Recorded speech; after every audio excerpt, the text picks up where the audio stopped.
नमस्कार, मैं हूं पंकज शुक्ल और एक बार फिर आपका स्वागत है अमरउजाला.com पर। आज हम इकट्ठा हुए हैं फिल्म ब्रह्मास्त्र पार्ट 1 शिवा की सफलता का जश्न मनाने के लिए।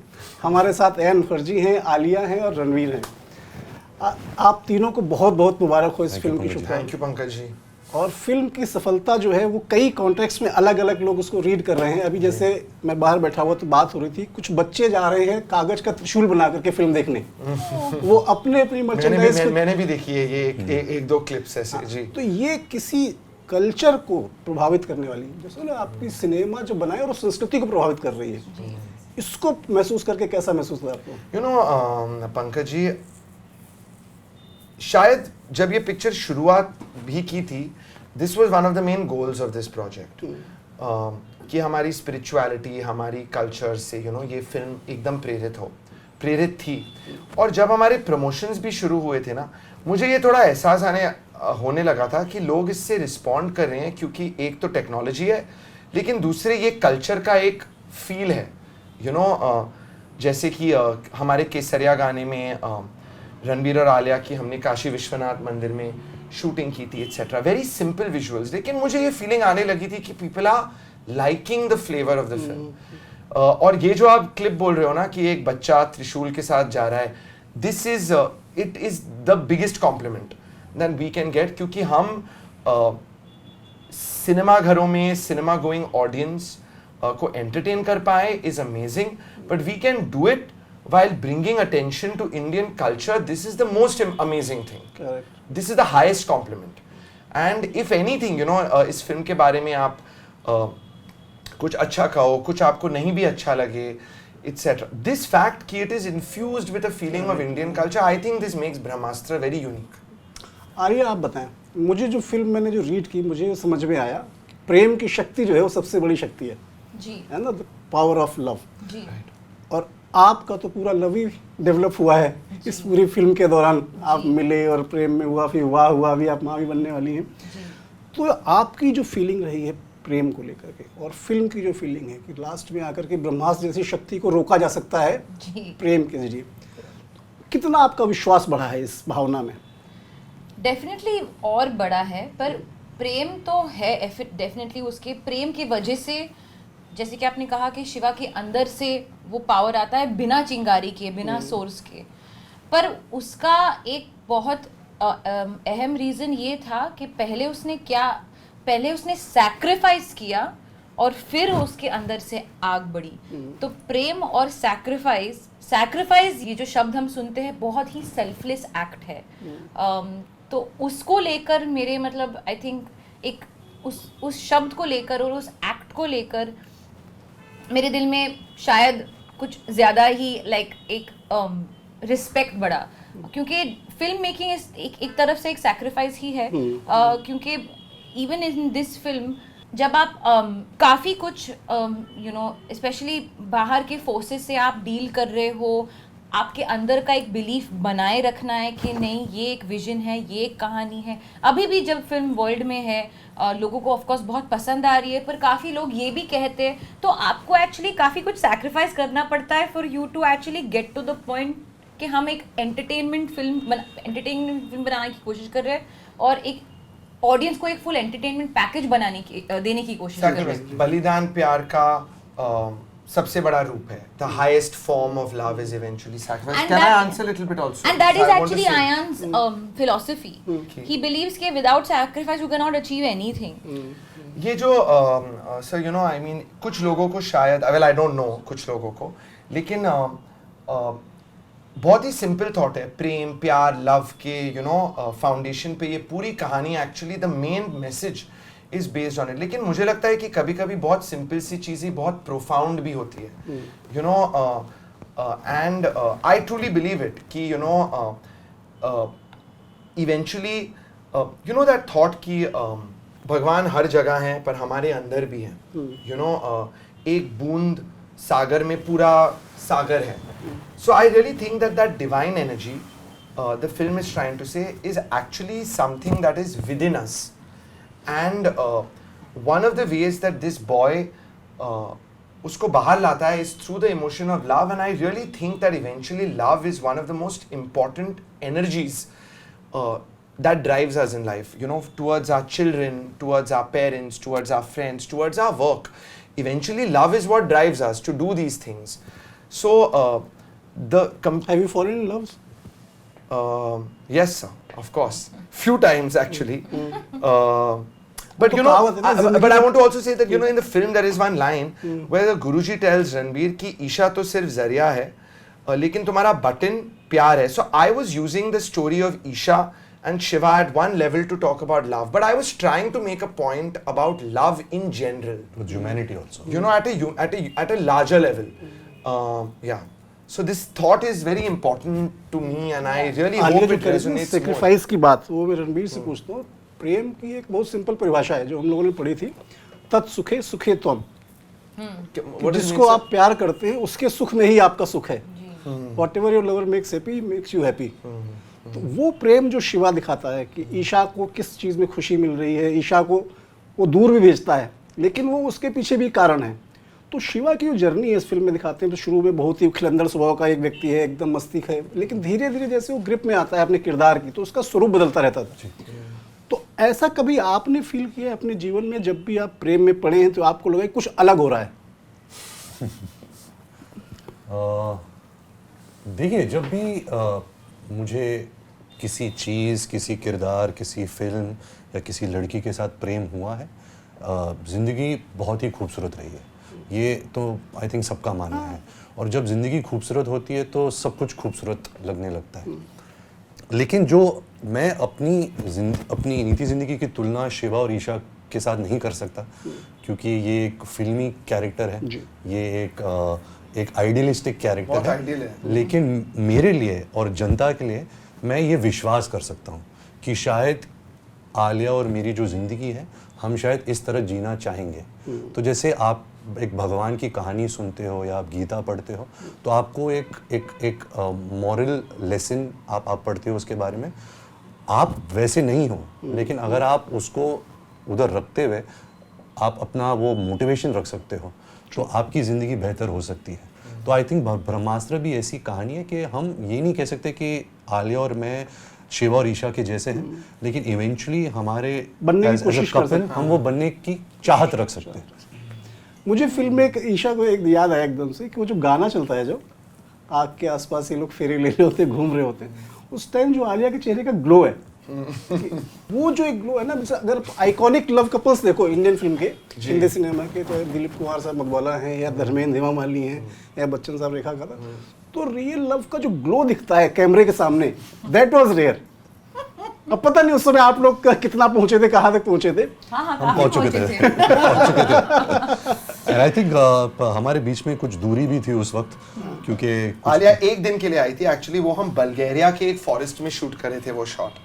तो we were away for और आलिया को हम देवा शूट करे थे, और मेरे मन में था कि आलिया से एक दिन शूट कराना है, मतलब गाने का एक हिस्सा आलिया को बनना है. तो वो एक दिन के लिए आई थी, वो शॉट देने को और वापस जाने को. और बीच रात एकदम ठंड में वी वर शूटिंग, और वी वर आल्सो ऐसे चल रहा होगा, टाइम मिलेगा नहीं मिलेगा, हमें मिलने का अलग से. शायद नहीं, actually you are right. The thing is, वो साल ना मैं काफ़ी बिजी थी. 2018 में मैं 3 फिल्में पे काम कर रही थी, गली बॉय, कलंक और ब्रह्मास्त्र. आई डोंट थिंक मुझे एक दिन ऑफ मिला था वो साल. तो जो मुझे टाइम स्पेंड करने का मौका मिलता था रणबीर के साथ, वो शूट के जरिए होता था, क्योंकि we used to live in separate houses, we were not married, you know, so our association used to happen on set. तो जो भी मैं, यू आर राइट, शायद जो मेरा रोमांस हो रहा था वो कैमरे के सामने भी हो रहा था. But also it was very cold that night. Right, it was in the middle of the forest and it was very cold, and हमारे पूरे क्रू में भी वो जब हम मोमेंट, मैं आपको एक चीज कहूँ, जब गाने शूट करते हैं ना तो बहुत मजा आता है. एक शिकायत लेकिन मुझे है, बहुत बताइए. पिछली बार हम जब मिले थे, हमने दीपिका के बारे में सवाल पूछा आपसे, आपने साफ मना कर दिया कि मैं 2-3 साल से मिला नहीं. सर मैं झूठा हूँ, अभी क्या करूँ, तो उसने नीचे करना पड़ता है सब फिल्म के लिए. तो वो शॉट है दीपिका का, जैसे मैं प्यार की बात इसलिए कर रहा हूँ, पालने के पास जो खड़े होकर वो दुलरा रही है. That's DP. पिकासो. Yes. हाँ जी, लेकिन आप क्या पूछ रहे थे? तो सवाल मेरा ये था कि जब आप very sharp, हाँ Pankaj ji, everything you've noticed, all sharp things. 24 frames I can separate. Okay. Of 1 second. तो we used to check the edits ना, तो I can make out the black in between 12 friends and 12 friends black जा रहा है। तो वो हम बात कर रहे थे ब्रह्मास्त्र पे, इसलिए लौट के आते हैं कि मुझे ये जानना था कि इस ब्रह्मास्त्र के यूनिवर्स को जो आपने क्रिएट किया है, इसके अलग अलग वर्टिकल्स बन सकते हैं। लोग डिस्कस भी कर रहे हैं, मुझे लगता है लोग मांग भी कर रहे हैं कि शाहरुख को लेके आप बनाइए, वनराज बनाइए, बाकी जो बनाए। तो हो सकता है बाद में आपका निकले, स्पिन ऑफ निकले। सेकेंड फिल्म पे इसलिए आते हैं क्योंकि आपने डिक्लेयर कर रखा है उसमें शिव की कहानी देव से जो जुड़ेगी। तो वो एक बहुत इंटरेस्टिंग उसमें थ्रेड निकला है कि बेटा अपने बाप के साथ कनेक्ट हो रहा है काला मणि के साथ में। और ये पूरा कंपैरिजन निकल के आता है, अगर आप हैरी पॉटर जिसने भी देखी होगी सीरीज ध्यान से, एक्चुअली करेक्ट है, हैरी इज कनेक्टेड विद, हाँ जी करेक्ट। तो ये थॉट्स जो लेके आप चल रहे हैं, इसको कितना और आप माइथोलॉजी से जोड़ के चलेंगे या आपके ऊपर अभी वेस्टर्न इन्फ्लुएंस और है इसके ऊपर फिल्म को लेकर? सर मैं सच कहूँ तो I would like consciously to move more towards Indian history and more Indian storytelling than towards any Western influence. लेकिन सच कहूँ तो जब ये सफ़र शुरू हुआ था, स्पेशली इन 2014, आई थिंक वो थोड़ा 50-50 था। मेरे पे डेफिनेटली बहुत वेस्टर्न इन्फ्लुएंसेस थे और अभी भी Harry Potter is one of my favourite things. मैं बहुत ही प्यार करता हूँ हैरी पॉटर की कहानी से। और कुछ अदर वर्क्स हैं, you know, game of thrones जैसे, जिनका मेरे पे बहुत इन्फ्लुएंस है। सो अगर यू नो कुछ अच्छा इंस्पिरेशन कहीं से भी निकल के आए, I consider all this art to be something to draw from. But अगर मैं कॉन्शियसली कर सकूं, definitely I realise the power and the beauty of being more influenced by things which are coming from more Indian rootedness. इसीलिए आपके साथ भी मैं आपसे इस इंटरव्यू के पहले कह रहा था और वक्त गुजारना चाहता हूँ, क्योंकि यू नो इस फिल्म में जो हिंदुइज्म का इन्फ्लुएंस है, जो इन विच एवर वेज शिवजी का जो इन्फ्लुएंस है इस फिल्म पे, आई थिंक वो मैंने एक स्कॉलरली जगह से नहीं बट एक इमोशनल जगह से अप्रोच किया है, like a child would approach. मेरी जितनी नेचुरल समझ थी, जिसमें इस देश में किसी स्कॉलर की नहीं, किसी ऑर्डिनरी यू नो सिटीजन की होती है, I just approached it like that. सही अप्रोच वही था, हाँ, which is I always believe eventually the best, क्योंकि that child like approach is what also sometimes you know children make the best movies. Lekin of course I want to delve little bit more deeper into the scholarly aspect of it, and I would like to bring more shades of especially stories connected with Shivji and thinking connected with Shivji and philosophy and the Shivji school of thinking into part 2 Dev. Alia, आपसे सवाल ये है कि भारतीय संस्कृति में माना जाता है कि जब भी कोई बेटी की शादी होती है और वो ससुराल जाती है, तो ससुराल में तो लक्ष्मी का रूप बन के आती ही है। तो अभी और लक्ष्मी आनी है इनके घर में, तो आप दोनों की होगी। तो ये जो चेंज एक थॉट होता है एक बेटी का, एक बहू बनना, उस थॉट का जो एक चेंज होता है आपके बिहेवियर में, पैटर्न में, फिल्म को देखने के जरिए में, अब जो फिल्में आप चूज करेंगे शायद आपका सोचने का नजरिया बदलेगा। ऐसा है कुछ आपको समझ में आ रहा है? I think so. I don't know whether ये शादी की वजह से हुआ है, बट आई थिंक एक सर्टेन एज के साथ या सर्टेन लाइफ जब चेंज होता है इतने बड़े तरीके से, आपके वैल्यूज शायद थोड़े और बड़े हो जाते हैं, थोड़े और ग्राउंडेड हो जाते हैं। और हाँ, आई थिंक मैं एज अ पर्सन भी, जो मैं 10 साल पहले थी या 5 साल पहले थी या 2 साल पहले भी थी, वो मैं आज नहीं हूँ। काफ़ी बदल चुकी हूँ और काफ़ी मेरे अंदर एक sense of sort of grounded belonging और एक कोर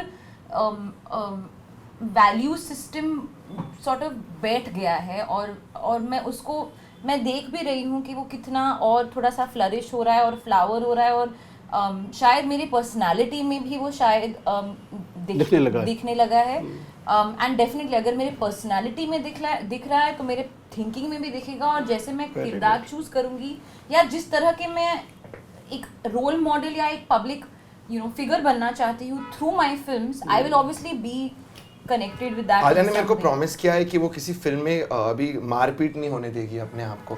मैं ट्रॉमेटाइज होता हूँ जब भी आलिया फर्स्टली, हाँ, और आलिया में 3-4 फिल्में जब से हम जानते हैं पिटी है, बुरी तरह से पिटी है फिल्म में। वो गंगूबाई में एक सीन है, मैं देख नहीं पाया था, दो आई लव्ड गंगूबाई, मतलब आलिया वाज आउटस्टैंडिंग, और दूसरी बार मैं छोड़ गया थिएटर। और रणबीर भी पिटे शमशेरा में, हाँ हर तरीके से। रणबीर, आप बताओ, जैसे अभी जब ब्रह्मास्त्र रिलीज होने वाली थी तो उसके हफ्ते 10 दिन पहले जो एक माहौल बन रहा था सोशल मीडिया पे कि बाइक और ब्रह्मास्त्र, तो मैंने तो अपने रिव्यूज़ में आर्टिकल्स कई बार लिखा है कि एक बहुत सही जवाब है ब्रह्मास्त्र का कि हिंदी सिनेमा के लवर्स ने दिया है जो कुछ हो रहा था, मतलब ना आपको कुछ करना पड़ा ना, वो एक जो ऑडियंस है उसने जवाब दिया है। लेकिन ये सब जब होता है जो कैंसिल कल्चर, आपको डर लगता है इन सब चीज़ों से? बिल्कुल नहीं सर, क्योंकि मेरे जैसे आपने अभी कहा कि जहाँ सिनेमा एक ऐसा जरिया है जहाँ जो सिनेमा बनाते हैं उनको लड़ने की ज़रूरत नहीं होती। उनके जो फैंस होते हैं, उनके जो लोगों जो पसंद करते हैं एंटरटेनमेंट, वो खुद लड़ेंगे इन मिस्चिफ मेकर से। हमें सिर्फ एक अच्छी फिल्म बनानी है और हमें ज़िंदगी में अभी आगे देखना है कि अभी हम पार्ट 2 कैसे बनाएं या आगे अच्छा काम कैसे कर रहे हैं। जो भी फीडबैक मिला है, क्रिटिसिज्म मिला है, वो समझ कर आगे कैसे बढ़े। लेकिन जहाँ ये जो लड़ाई चल रही है सोशल मीडिया पे, ये हमारी खुशकिस्मती है कि हमें इसके बारे में कुछ करने की ज़रूरत नहीं है। हमें सिर्फ एक अच्छी फिल्म बनानी है और जो फैंस, जो ऑडियंस फिल्म को देखेगी वो लड़ेंगे कि आप गलत हो। एक बहुत अच्छी बात आपने कही कि हमने लर्निंग्स लेते हैं, जो फीडबैक मिल रहा है। तो जब भी कोई फिल्म नहीं चलती है आपकी, या कोई आपको लगता है जो एक्सपेक्टेशंस के हिसाब से बिजनेस नहीं कर पाई, तो उसकी लर्निंग देने के लिए क्या फिल्म फिर से देखते हैं या स्क्रिप्ट रिवाइज करते हैं, सर थॉट में जाते हैं? मुझे तो ज़िंदगी में सिर्फ फेलियर्स ने ही लर्निंग्स दी है, सक्सेस ने कभी कुछ लर्निंग्स नहीं दी है। सक्सेस ने सिर्फ एक ये बजगई टाइप फीलिंग आई है, बट जहाँ मेरे करियर में जो भी फेलियर्स आई है, बहुत कुछ सिखाया है, बहुत कुछ ग्राउंड किया है मुझे। एंड आई थिंक आपको एज एन इंडिविजुअल जब भी आप किसी तरीके का एक फेलियर होता है आपकी लाइफ में, आपको कभी रेजिस्ट नहीं करना चाहिए, आपको एक्सेप्ट करना चाहिए, आपको अंडरस्टैंड करना चाहिए, आपको दूसरों चीज़ें या फैक्टर्स को नहीं ब्लेम करना चाहिए। अगर मेरी पिछली फिल्म नहीं चली है बॉक्स ऑफिस पे, तो मैं ये नहीं कह सकता कि डायरेक्टर गलत है या ऑडियंस को समझ नहीं आए या किसी कल्चर, सोशल मीडिया कल्चर की वजह से नहीं चली। वो नहीं चली क्योंकि वो फिल्म अच्छी नहीं थी। एक सिंपल सा एक नज़रिया है, और अगर आप वो उसको सिंपल तरीके से समझोगे, अब बुरा लगता है, ऑफ कोर्स एम्बैरेसमेंट होती है, आपको लगता है कि you let your fans down, you left the audience down, क्योंकि एज अ स्टार वो आपको ट्रस्ट करते, वो आप सिनेमा घर में जाते और least you can do is give them good तो रणबीर कपूर की फिल्म देखने जा रहे हैं, बाकी किसी का नाम नहीं याद रहता उन्हें, तो so you feel a failure, but then you have to get over it fast and you have to move on and you have to push yourself to do better. And एक आखिरी सवाल आपसे पूछते हैं कि आपने अपनी टी शर्ट पे त्रिशूल बना रखा है और मैं अभी D23 से लौट के आया हूँ लॉस एंजलिस से, तो एक यूनिवर्स जब भी कोई क्रिएट होता है, जैसे मार्वल का है जी सर, तो वो मर्चेंडाइज डेवलप करते हैं, टेक ऑफ, उसके अलग अलग फिल्में डेवलप करते हैं। ब्रह्मास्त्र को लेकर के ऐसा जो यूनिवर्स आपने क्रिएट किया है, इसकी मर्चेंडाइज मार्केट में प्रमोट कर रहा हूँ ये आइडिया। ये एक्चुअली हमारे बहुत एक नजदीक दोस्त है निखिल, वो एक टी शर्ट्स बनाते हैं। अच्छा, तो उन्होंने हमारे लिए भी बनाया है and he is made this for Ayaan, but promotions कर रहा हूँ मैं अपने फ्यूचर मर्चेंडाइज की। सर यू नो हमारा एक प्रिंसिपल रहा है इस फिल्म पे कि जो भी हम करेंगे ना, अच्छी क्वालिटी स्टैंडर्ड पे करेंगे। तो मर्चेंडाइज का ख्याल ऑफ कोर्स हमारे माइंड में है, लेकिन हमने सोचा था कि पहले फिल्म को आने दो, क्योंकि उस वक्त हमारी टीम में वो एनर्जी नहीं थी मर्चेंडाइज पे ध्यान देने को। हमारा पूरा कंसंट्रेशन फिल्म पे था। अभी हम ये सफर डेफिनेटली शुरू करेंगे, यही तो मजा है। I want to see all little kids roaming around with trishuls on their T-shirt. एक आखिरी सवाल, हालांकि मैं बोल चुका, लेकिन चलते चलते वानरास्त्र के बारे में बताइए, जो सब लोग जानना चाहते हैं। बहुत सारी मेल्स और हमारे पास आते हैं, चिट्ठियां, फेसबुक पे कमेंट आते हैं, लोगों को वो सीक्वेंस बहुत अच्छा लगा। हाँ। और शाहरुख सर का काम वो सीक्वेंस में बहुत अच्छी तरह निकल के आया। सर मैं आपसे सच कहूँ, जब हम लोग शूट भी कर रहे थे ना, मेरे जो एडीज हैं, असिस्टेंट्स, हम लोग भी वो सीक्वेंस को देख के कह रहे थे सेट पे कि यार वानरास्त्र तो प्रोजेक्ट बनाना ही है। तो वो एक सीक्वेंस में भी ना हमने एक अलग किस्म की एनर्जी और एक अलग किस्म का सुर पकड़ा था, एक मोर प्लेफुल थिंग। और मैं आपको सच कहूँ, हमारी प्रेरणा क्या थी उसके लिए कि जैसे ब्रह्मास्त्र ट्रिलॉजी में भगवान शिव की छाया है, वानरास्त्र is inspired even that one sequence by the energy of Lord Hanuman. Correct. So definitely हमारे माइंड में ये एक विजन है कि हम वानरास्त्र जैसा प्रोजेक्ट बनाएं एक दिन। We are very excited to do it one day, लेकिन अभी तक वो सब काम। अयान के पास एक कहानी भी है, वो भी बता नहीं रहा, लेकिन एक बहुत ही कमाल की कहानी भी है। अच्छा, वेरी गुड। एक कहानी भी है, बट उस पे सब काम करना है सर, उस पे सब काम करना है। We have to still make it happen. It's premature to talk कुछ अबाउट नहीं, इट। हनुमान चालीसा पढ़िए, बन जाएगी वानरास्त्र अपने आप। आपके साथ बैठ के पढ़ना है। 40 लाइन की कहानी है पूरी। या दैट इज द थॉट। तो thank you so much for being with us, और आपको बहुत बहुत शुभकामनाएं फिर से। 300 करोड़ हो चुके हैं, 600 करोड़ अगले हफ्ते तक हो जाएंगे। मैं एक्चुअली ढूंढ रहा था क्योंकि मेरे पास एक ट्रांसलेशन कहीं पड़ी हुई थी। नहीं, हिंदी में पढ़िए, आप हिंदी में पढ़िए। Thank you Pankaj ji, thank you very very much.